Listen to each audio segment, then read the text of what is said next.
এই জীবনটায় না কখন কি বিপদ আসে আমরা কেউই বলতে পারি না। কি একটা বিপদে পড়লাম আজকে। তো আসসালামু আলাইকুম, আপনারা সবাই কেমন আছেন? আমি তো আলহামদুলিল্লাহ ভালোই আছি। তো সকাল সকাল আমি রেডি হয়ে তাড়াতাড়ি বের হয়ে গেলাম, আমার মেয়েকে আর সাথে নিই নেই। তো বেরিয়ে হয়ে গেছি তাড়াতাড়ি রেডি হইয়া, কী কারণে তো এইটাই আর কি আর বলবো। তো যাই হোক, বাজারে এসে পড়ছি, তো একটু বাজারও করব। আর কির জন্য বাজারে আসলাম, আপনার ভাইয়া আর কি মানে একটু সকাল থেকেই অসুস্থ হয়ে পড়ছে, মানে প্রচুর অসুস্থ। যাই হোক, মানে টয়লেটে বারবার যায় এই আর কি। তো এটা আর কি শরীরের জন্য অনেক ক্ষতিকর। আর যেহেতু তার একটু শরীরে সমস্যা আছে, এইটা নিয়ে মানে গ্যাসের একটু সমস্যা আছে, তো ওইটা যদি বারবার বাহিরে যায় তাহলে অনেক মানে দুর্বল হয়ে যায়, অনেক অসুস্থ হয়ে যায়।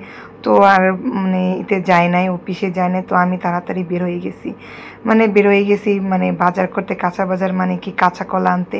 আর এই কাঁচা কলা কিন্তু আমাদের অনেক মানে ভালো একটা ওষুধের কাজ করে, মানে ওই ক্ষেত্রে মানে টয়লেটের ক্ষেত্রে না ওষুধের কাজ করে কাঁচা কলাই কিন্তু, হ্যাঁ। আর আমি দেখছি যে কাঁচা কলার পানি ভিজিয়ে রাখলে পানিটা খেলে অনেক উপকার। তবে সে ওইটা খাইতে পারে না, সে অনেক একটু শকনি টাইপের, তো মানে একটু জিব্রায় একটু খাবার দাবার তার ভালো লাগে, ওইলে খায়। কিন্তু এমনি মাছ মাংস খায় না, কিন্তু ভর্তা টর্তা এগুলো অনেক পছন্দ করে। তো এই জন্য আর কি সে ওই পানি খাবে না। তো আমি এবার করছি নিজের জন্য একটু বেগুন ভেজে নিয়েছি, আমার জন্য আর আমার মেয়ের জন্য। আর যেহেতু তার শরীরটা একটু অসুস্থ, এই জন্য বেশি কিছু বাসায় রান্নাও করব না। আর অল্প একটু সিম ভর্তা করব, সিম আছে যেহেতু, ওই জন্য সিম ভর্তা করবো। আর মানে বেগুন ভাজা। তো এদিকে তার জন্য তো আমি কাঁচা কলা সেদ্ধ করে দিয়েছি, আর তার জন্য এক পতি করব কাঁচা কলা। আর যেহেতু সে আমি সেদ্ধ মেদ্ধ খাইতে পারে না, যদি লবণ দিয়ে শুধু সেদ্ধ খাইতে তাহলে বেশি উপকার হতো, ঠিক আছে।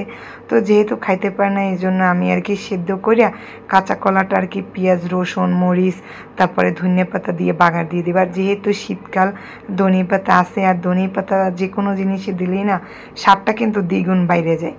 তো যাই হোক, এদিকে আমি একটু কাঁচামরিচ দিয়ে না ওই কাঁচা কলাটা আর কি বাগার দিব।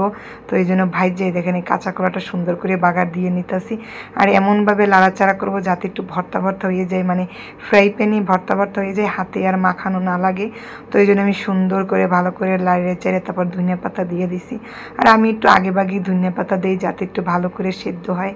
তো এই আর কি সুন্দর করে আর কি নামাইয়া পরে দেখেন মানে এইটাই উঠাইয়ে লাড়া দিছি, কয়েকটা ভর্তা ভর্তা হয়ে গেছে।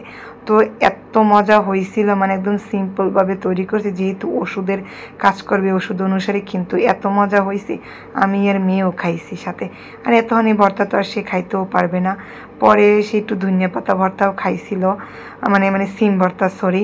কিন্তু আল্লাহর রহমতে কাঁচা কলাটায় অনেক ধরছে। আর একটু মানে আমি তো পরদিন ভয়েস দিচ্ছি, সুস্থ আছে, আল্লাহ হাফেজ।